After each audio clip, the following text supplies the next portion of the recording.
Hello, hello, and welcome to the Rock and Roll Podcast. I am your host, John Harris, and today on the Rock and Roll Podcast, we have Alluvial. They have a new album called Sarcoma, which released on May 28th via Nuclear Blast Records. And right now I'm being joined by Wes to share some more information about this stellar release, second album from the band. So, Wes, welcome to the show. Hey, buddy, how you doing? Thanks for having me. Absolutely great to have you on. Now, second album, and I'm looking up on Spotify. Last album was in 2017. So I guess my first question is, what did you guys set out to do with this record? Was there an intention? No. I guess to backtrack, you're aware that the first record's an instrumental record that was supposed to have vocals on it, but then we just ended up putting it out. So when I put that record out in 2017, it was, released independently, and I was in community college at the time. So I just done I just gotten back from a tour, and I kind of figured at the time, just because of the way that tour went, that it would be best for me to try to go to college and maybe figure something out. So the only reason I'm saying that is it goes to show how expected from Blind for Annihilation. I was just like, okay, it's out now. At the time I didn't really think of it being like we're going to be a band that's going to tour and try to do stuff, but we ended up doing a tour.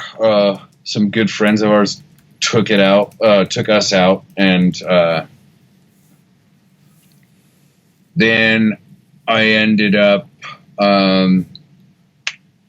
the band did a little bit of restructuring. There was a guy who I, worked on the first record with named Keith Marrow, and he's got a pretty successful stint with releasing solo music, so he ended up wanting to focus more on that.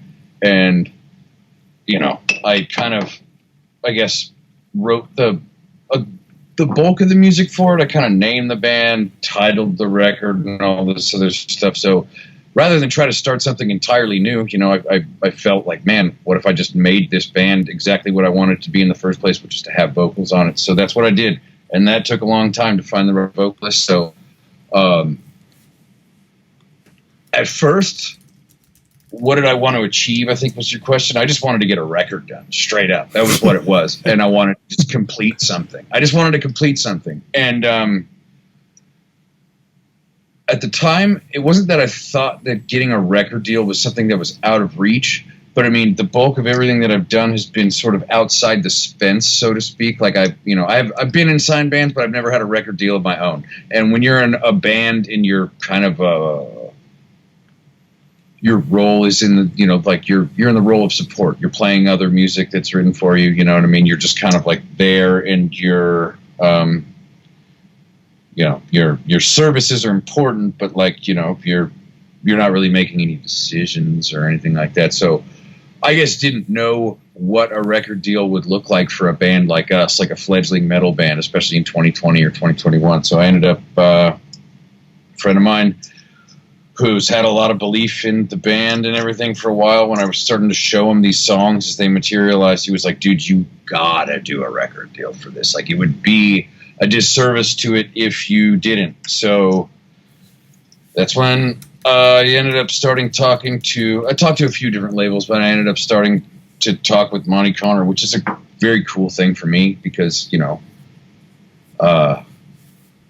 Monty's just been this dude who I've known about and respected for as long as I can remember, and to hear him have a lot of enthusiasm about the band's music and the band in general was a cool feeling. So not only that, Nuclear Blast is just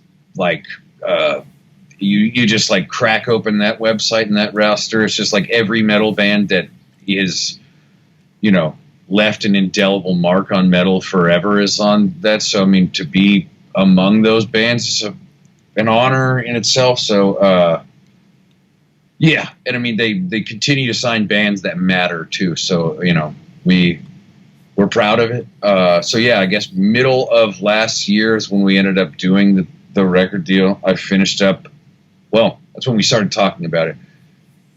I think we finalized the deal fall, and I finished up the record, and then we turned it in December. So it was pretty quick from that point on. And yeah, here we are.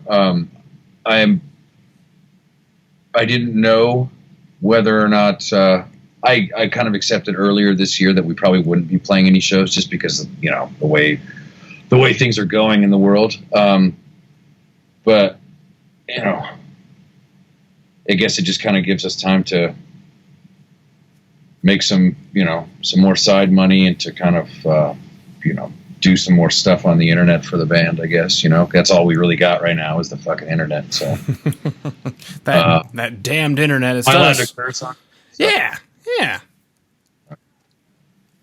That damned internet has done us wonders this whole pandemic, the internet. Yeah.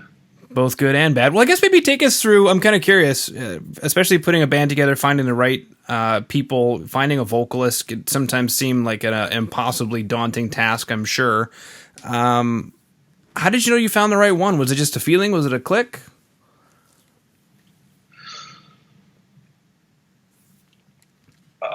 Yeah, I mean, it was,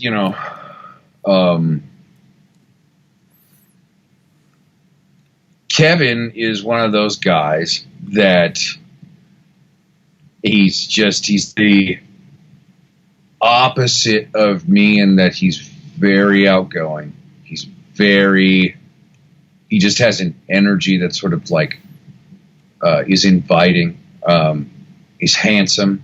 He also sounds deadly, and he has this, whether it's regionally because he's from Long Island or whatever, he's like got this inability to doubt himself. You know what I mean? You kind of want that in someone who's going to be a front man, and I mean, also on top of that, we just get along really, really well. Our personalities, and when I knew that he was ending up there was a friend of mine who made me aware that he was leaving Suffocation. So I kind of cold called him and asked him if he'd be interested in doing anything. I sent him some of the stuff from the first record, and yeah, he ended up liking it. And then it was just a matter of me kind of finishing up some tunes and getting a lot of the stuff written to bring him down and get everything done on it. And yeah, I mean, the first time I heard him demo his vocals on something, I was like, yeah, that's it. I mean, I'm sold. I mean, I knew I was gonna be in the first place, just from his time in Suffo and Pyrexia and stuff like that, and Merciless Concept. I just knew I was gonna love it. But finally hearing it was like something that just totally fell into place and slipped into place. It was this thing that I've been wanting since 2015, but couldn't find. And then all of a sudden, fucking, hey, there it is. So, yeah.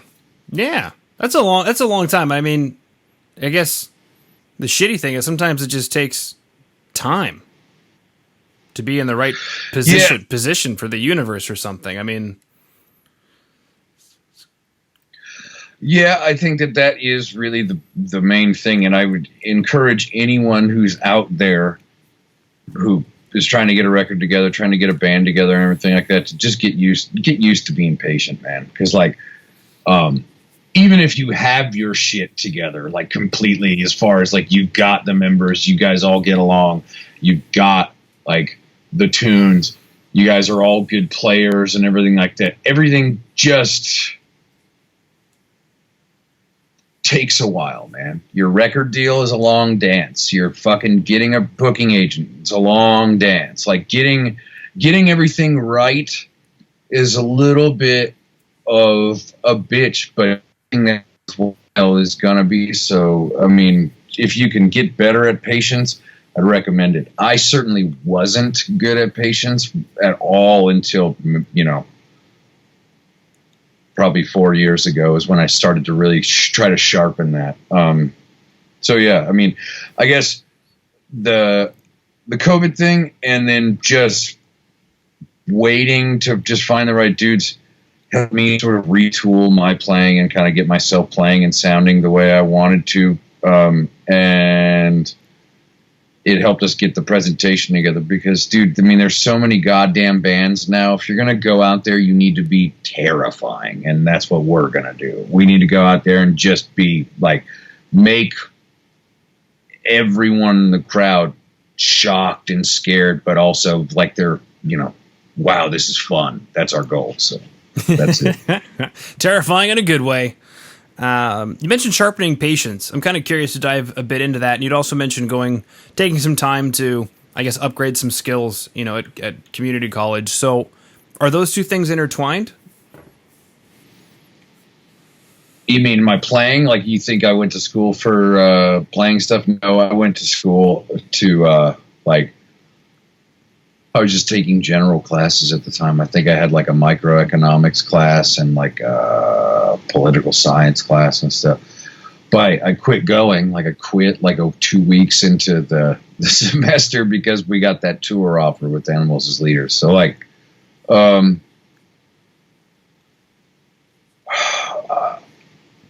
not the best student anyway. I wasn't in school.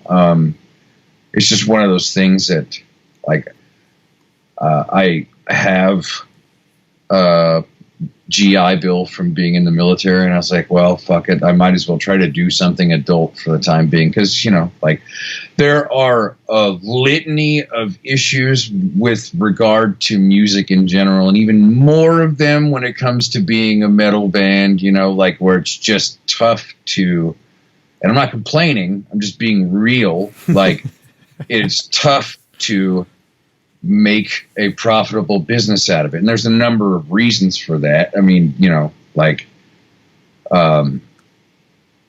to be good. You got to be great. You got to fucking, sometimes it's a matter of like, right place, right time. But then there's a sea of other bands out there. There's fucking hundreds of them that are all just waiting to, they want to be deadly too. So it's, it's competitive in that sense. And I mean, despite how good you are, it really just comes down to like who can put the asses in seats, and generally it's the bands, who, these days can get people involved on the internet that ends up, the internet comes out to the show. So, yeah, I mean, all those things, and as far as like sharpening my skills, what I meant was by guitar playing, through touring and stuff like that for, since 2011 to whenever I took a, break after 2017. Of course, I was proud of my playing and where I was at with my playing, but, I wasn't really diving into the academic part of it, or I don't think I was like improving in the way that I wanted to, because the bulk of what I'd done at the time was learning other people's back catalogs, Black Crown Initiate, fucking Die Artist Murder, Faceless, and I mean, that's definitely, I'm not saying that was like not time well spent, for sure. There was some good things that I got out of it, but like, the actual study, the academic part of playing guitar, the eating your vegetables part of playing guitar was something that I like not done in a few years. And it just put me in this place where I didn't like where I was at as a player. So yeah, pretty much the last 3 years I've been doing a lot of vegetables. So, yeah. I love that. Eating your vegetables as a guitar player, which I think we all know what that means. Now, I guess we'll have to finish up here. You've got another call coming up in a little bit, eh? Just for shits, let me look exactly when, because yeah, they put them just one by one after another on this puppy. Let's see. Well, you're so popular. Is that an Iceman that you're playing in the music videos? An Ivan as Iceman? Yes, sir. I got a couple of them right back there. Let me see here. Fantastic. Stock, or is it Seymour Duncan's like on your shirt? Seymour Duncan doesn't make guitars. Well, they did very briefly. It's Ivan as Iceman. Yeah, it's a LA guitar. Like they did the, like they build the LA guitars there. They got an LA custom shop. Son of a bitch. I'm sorry. I'm having a hard time finding this. It is okay, sir. Here we go. I think this is it. This one goes to... Yes, this is a 20-minute one. It sure is, and our time is just about up. I just wanted to confirm. And Alrighty. If that's the case, then Wes, thank you for coming on to the show today. Thanks for having me. Is this going up right now, or is this going up next week? It'll go up later. Yeah. Later today or late next week? Oh, sorry, late next week. Okay, cool. Yeah, let me know. Thanks for having me, and hopefully I'll talk to you again next time we have a new record. Absolutely.